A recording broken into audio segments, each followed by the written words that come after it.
आज का मेरा टॉपिक है मूल अधिकारों से संबंधित महत्वपूर्ण वाद। मित्रों, आज का मेरा टॉपिक है मूल अधिकारों से संबंधित महत्वपूर्ण वाद। इसका ट्रिक इस प्रकार है मित्रों, मूल अधिकारों से संबंधित महत्वपूर्ण वाद का ट्रिक इस प्रकार है मित्रों। शंकरी सज्जन सिन्हा गोलकेश मिनर्वा। मित्रों, ट्रिक एक बार फिर से सुने। शंकरी सज्जन सिन्हा गोलकेश मिनर्वा। इसकी व्याख्या इस प्रकार है मित्रों। जो पहला वाद है वो शंकरी प्रथा बनाम भारत सरकार वाद है। यह 1951 में दाखिल हुआ था सुप्रीम कोर्ट में। दूसरा वाद है सज्जन सिंह व अन्य बनाम राजस्थान राज्य। यह 1964 में वाद सुप्रीम कोर्ट में दायर हुआ था। अगला वाद है गोलकनाथ बनाम पंजाब राज्य। यह वाद 1967 में सुप्रीम कोर्ट में दायर हुआ था। अगला वाद है केशवानंद भारती वाद। यह 1972-73 में सुप्रीम कोर्ट में दायर हुआ था। अगला वाद है मिनर्वा मिल्स वाद। यह 1980 में सुप्रीम कोर्ट में दायर हुआ था। मित्रों,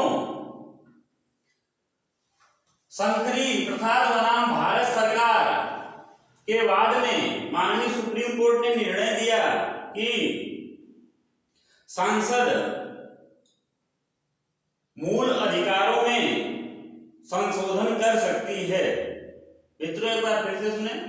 शंकरी प्रसाद बनाम भारत सरकार वाद में माननीय सुप्रीम कोर्ट ने निर्णय दिया था कि संसद मूल अधिकारों में संशोधन कर सकती है।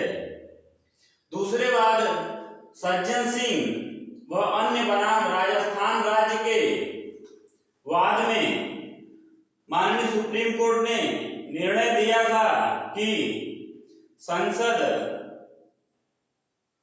मूल अधिकारों में संशोधन कर सकती है। तीसरे वाद गोलकनाथ बनाम पंजाब राज्य में माननीय सुप्रीम कोर्ट ने उपरोक्त दोनों निर्णयों को पलट दिया और निर्णय दिया कि संसद मूल अधिकारों में संशोधन नहीं कर सकती। एक बार फिर से सुनिए मित्रों। गोलकनाथ बनाम पंजाब राज्य के मामले में माननीय सुप्रीम कोर्ट ने यह निर्णय दिया कि संसद मूल अधिकारों में संशोधन नहीं कर सकती।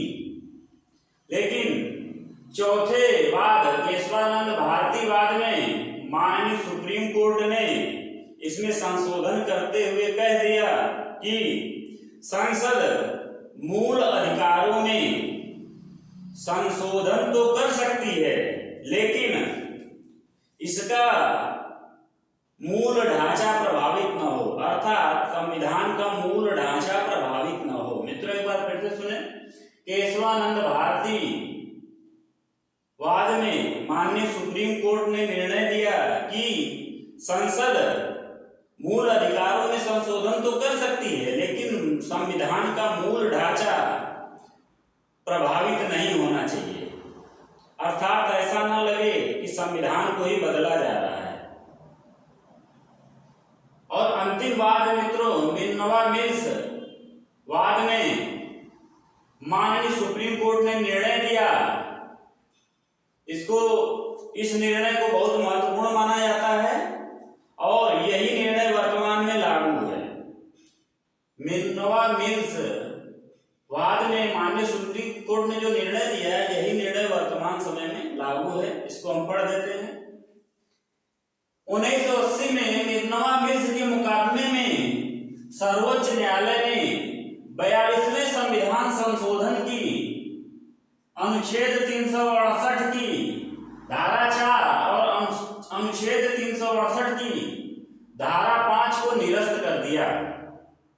मित्रों, 1980 ईस्वी में मिनर्वा मिल्स के मुकदमे में सर्वोच्च न्यायालय ने 42वें संविधान संशोधन की अनुच्छेद 368 की धारा 4 और अनुच्छेद 368 की धारा 5 को निरस्त कर दिया।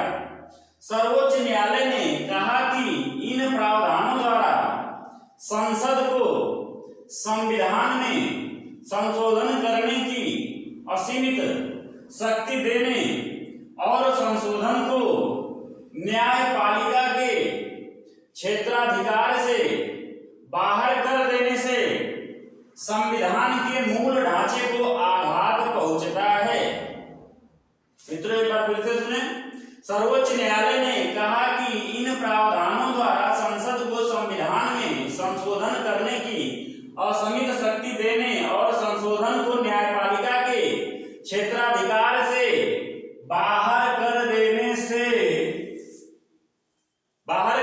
से संविधान के मूल ढांचे को आघात पहुंचता है।